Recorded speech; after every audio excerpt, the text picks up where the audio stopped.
The original Dragon Ball Z Budokai is one of, if not the most important games that the franchise has ever released, but not for the reasons that you might think. You see, a lot of you watching may not remember this game releasing, but if you're around my age, or possibly a little older, then you know just how big that this game was. I can remember watching the original Toonami run of DBZ when I was just a little boy in 2002, and the trailer for this spectacular game dropped.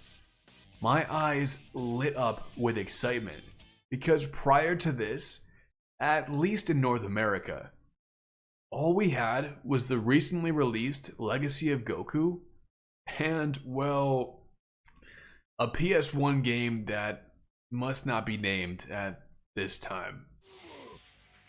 Needless to say, these were both underwhelming games for a variety of reasons.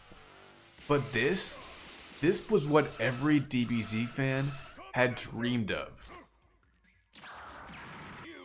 The characters looked just like the anime, and for an early PS2 game, this was remarkable. The game actually allowed you to do proper combos, and looks as if love and care was actually put into the development. Think so. You could transform mid-fight just like the anime. I mean, for this time, it was groundbreaking stuff. But to understand how this game changed the franchise, we need to take a deeper look.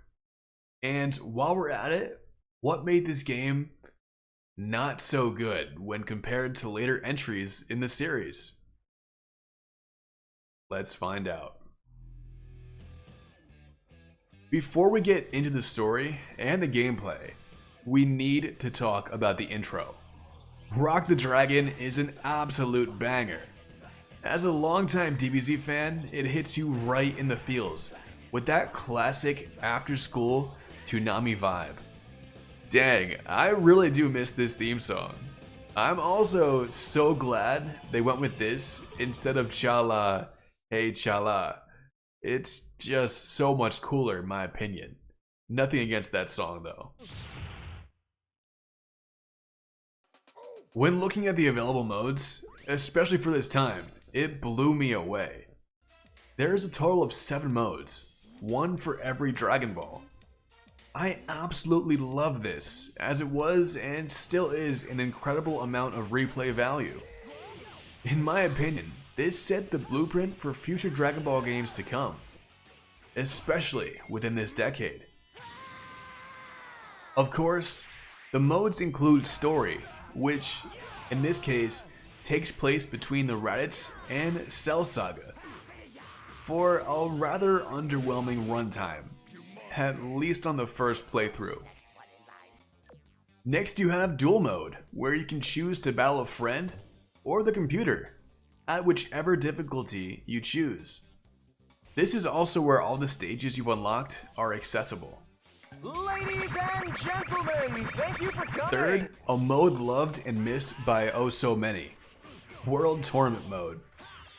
Here you can choose 3 difficulties, Novice, Adept, and Advanced, and fight to be the best, and earn some prize money along the way. The main difference here is that you can win your fights by either KOing the opponent, as usual, or by ring out, which typically involves strategic positioning of yourself near the edge of the ring, and also avoiding this happening to yourself as well. I've got a lot more to say about this mode, so we'll come back to it later because we've got to keep this video going. But if that isn't enough, you also get 4 more modes. Practice Mode, the Skill Shop, where you can purchase skills to use for your unlocked characters in Duel and World Tournament. Options Mode, and a super secret 7-star Dragon Ball mode. But we'll come back to that later when the time is more appropriate. You'll see why. As I mentioned previously, the story starts off at Raditz.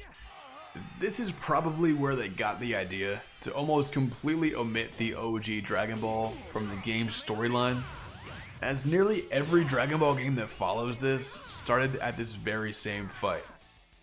Now, it does actually begin with a Piccolo versus Goku cutscene, which is nice to see. I do wish more games would have this fight in it.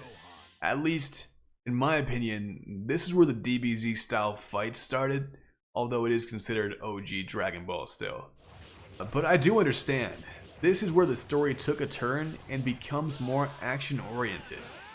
But still, how many times do we need to play this exact same story?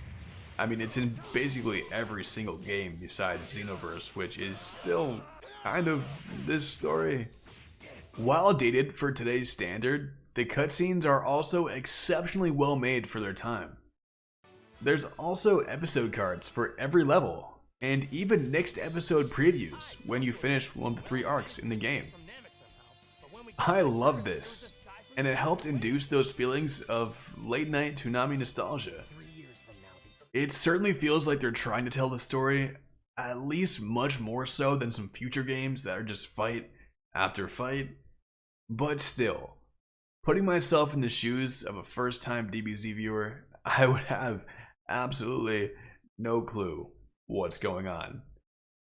I mean, the pacing is super fast, and they skip so many crucial moments. It almost feels like a Kai version of DBZ Kai. Now, let's be fair, they do make up for this to a large extent with additional post-game content, but we'll come back to that when the time is right. As early as the first battle, you will notice that the supers and ultimates are ridiculously difficult to pull off. I always thought these were way too much, especially as a child. While Kamehameha and some of the other characters' more basic attacks are easy enough to pull off by pressing box 4 times and then circle, the majority of everything else is just madness, especially when compared to the ease of later games in the franchise. Legitimately, some of these are hold forward while holding box, release, box, box, hold forward and triangle, then circle. If that sounds complicated, that's not even half of it. You have to do this while trying to not get hit, and the opponent is often blocking, which cancels out the entire attack. That being said, in the beginning, out of frustration, I mostly stuck with just Kamehameha. As I progressed though, I was determined to pull off some of the more trickier techniques. This is where training mode came into play. Seeing the inputs as I pressed them, along with the opponent not blocking or moving in any way, helped me get down the formula. There's also always little capsules on the bottom corner of the screen which coordinate with whatever super that you're trying to do. And if you get close to pulling one off, it will light up. This also helped me realize it wasn't the combinations that were difficult, it was more so the movements of the enemy that made it harder to do. And also the combinations in this game are still a bitch. Returning to the game, melee attacks are easy enough to pull off and feel very good as well. This is definitely where they found their rhythm for future games to come. As games before this, like GT Final Bout, well, you know, maybe I'll save that for a future review. Let me know in the comments if you want to see it, but spoiler alert, the game is absolute garbage. But almost every character has extremely similar supers, with the exception of maybe 1 or 2 of their personal moves. Now, I know, reusing moves is common in games with a large roster, but come on, there's 24 characters here. I feel like you could have made every character a little more distinctive. That being said, The continuous blasts and a lot of the special melee attacks are the exact same, and just renamed to fit the character. This is honestly the thing that bothered me the most about this game. Now, another thing that irks me is that as early as the first fight, you will notice the freaking Kamehameha is yellow. What the hell? I mean, it's just like, why did they do that? Now, I could forgive this, but later in the story mode, you see that Cell's Kamehameha is blue. The correct freaking color. I mean, for anyone who's not a fan playing this game, who cares? Sure. But for a hardcore fan, or even a semi-casual fan, this will surely bother you throughout the entire game. If anyone has an explanation for this, or some sort of reasoning, please do me a favor and let me know. Also, while we're on Cell, during gameplay, his voice stays the exact same as Imperfect Cell, even when he's in perfect form.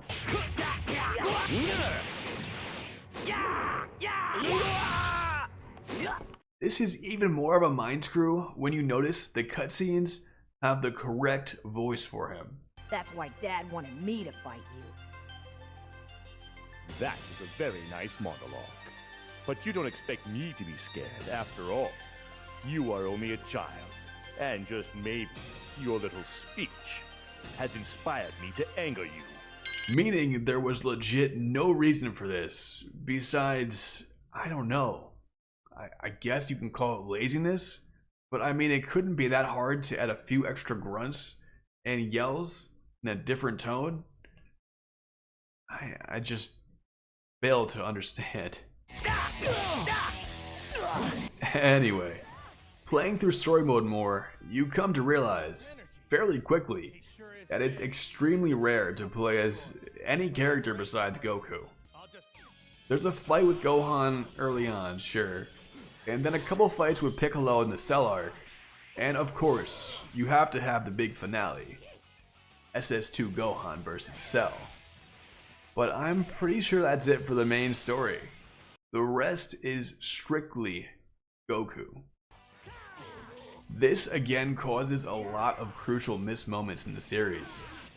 Even in the Ginyu portion, where Goku and Ginyu change bodies, the voices stay the same.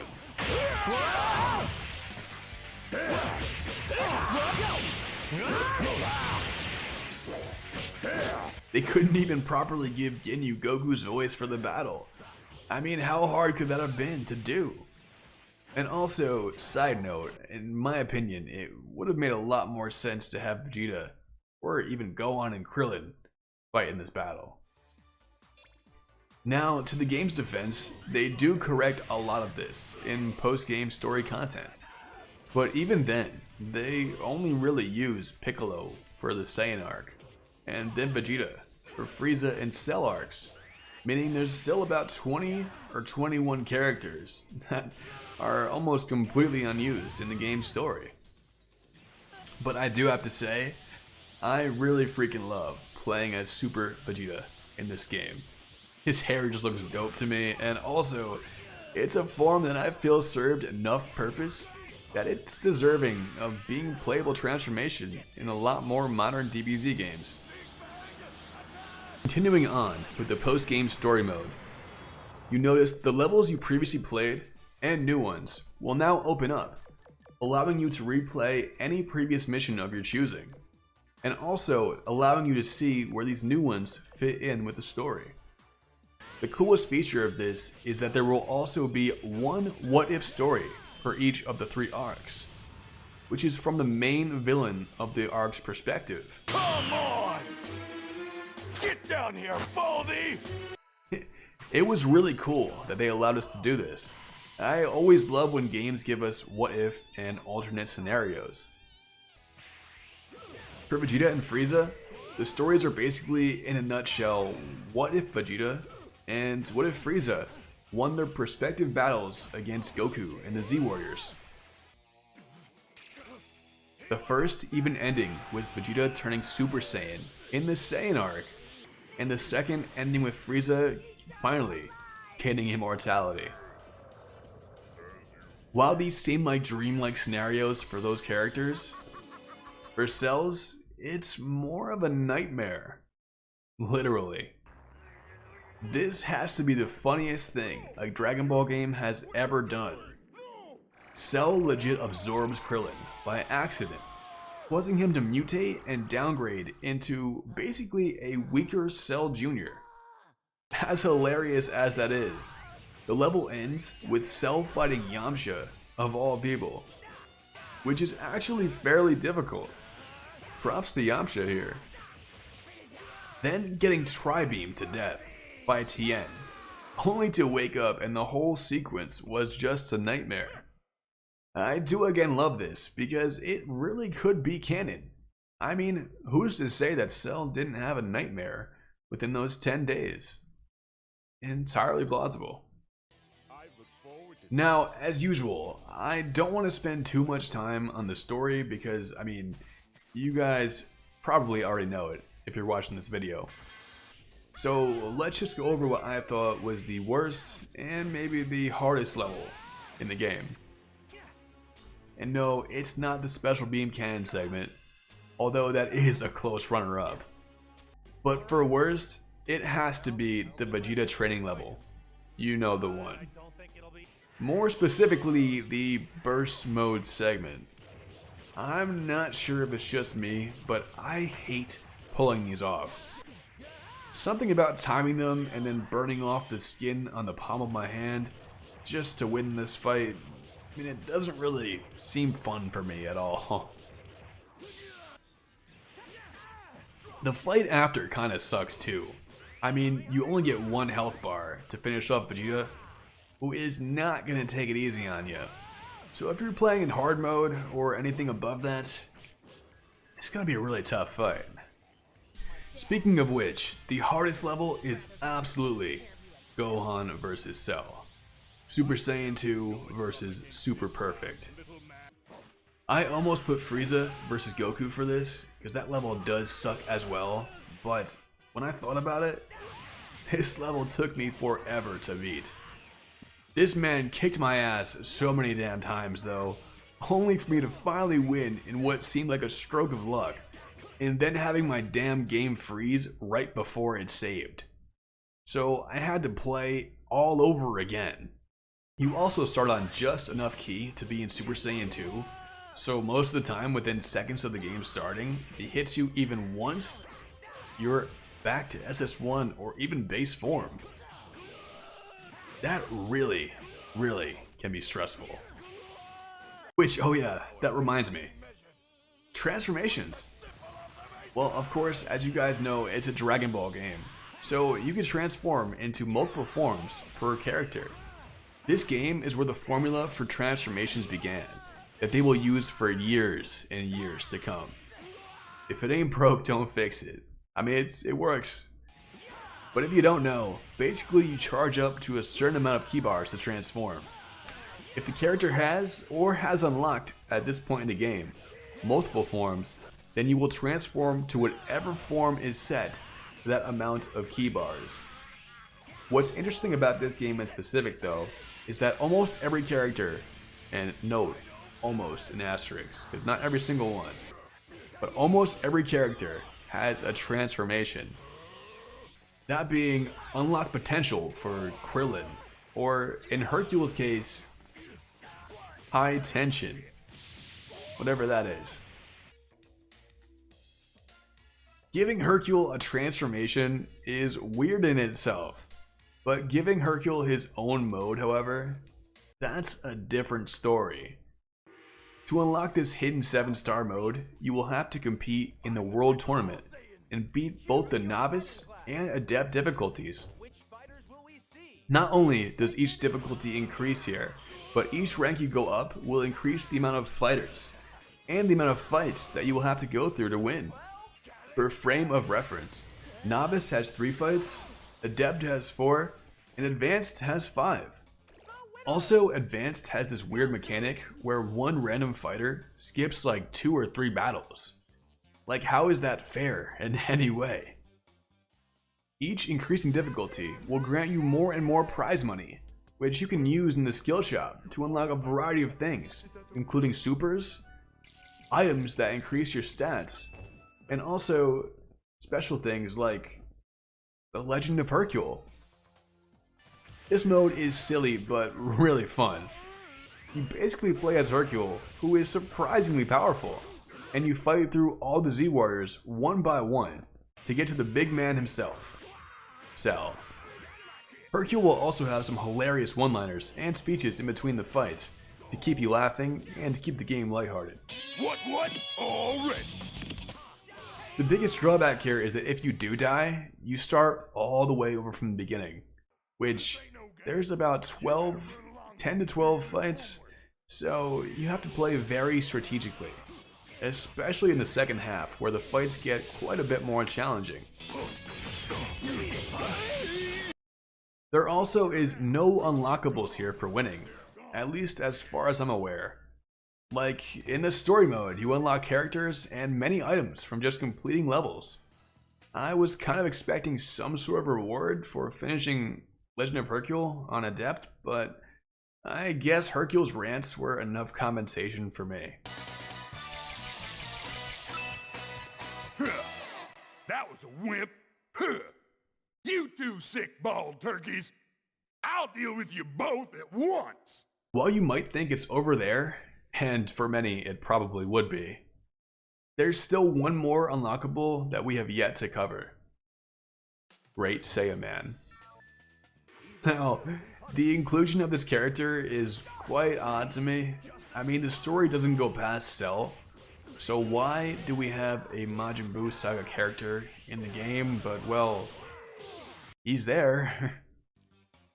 To unlock Great Saiyaman, you just have to finish Advanced Difficulty in the tournament, which, by the way, is disgustingly hard. But if you can do it, there you go. You got Great Saiyaman, which you'll probably never use him because he's a pretty average character, but hey, you did that. You should be proud. One last thing, there's also Dragon Balls that you can collect, which I'm fairly certain give you breakthrough for the specific character of your choosing, meaning you have access to all their techniques in whichever mode you're playing. But I never quite got all 7. My best advice here though is just constantly leave and re-enter the skill shop until they appear in recommended section. Works like a charm. So if you haven't figured it out, let's just recap. What makes this game so important to the franchise? While not perfect, the original Budokai developed a system that changed Dragon Ball games forever. The battle system, while drastically changed over the years and improved upon, still has deep roots in this game, at least for the next 10 years to come. The variety of modes available with post-game replayability surely began here as well. The game is just an overall blast to play, and the storytelling truly made me feel like a kid on a Wednesday night watching Toonami with my parents. If you're around my age and you played this game as a kid, give it a replay. You will not regret it. It really is a game that I'll never forget, and one that sparked my love for DBZ and DBZ games for an eternity. See y'all next time.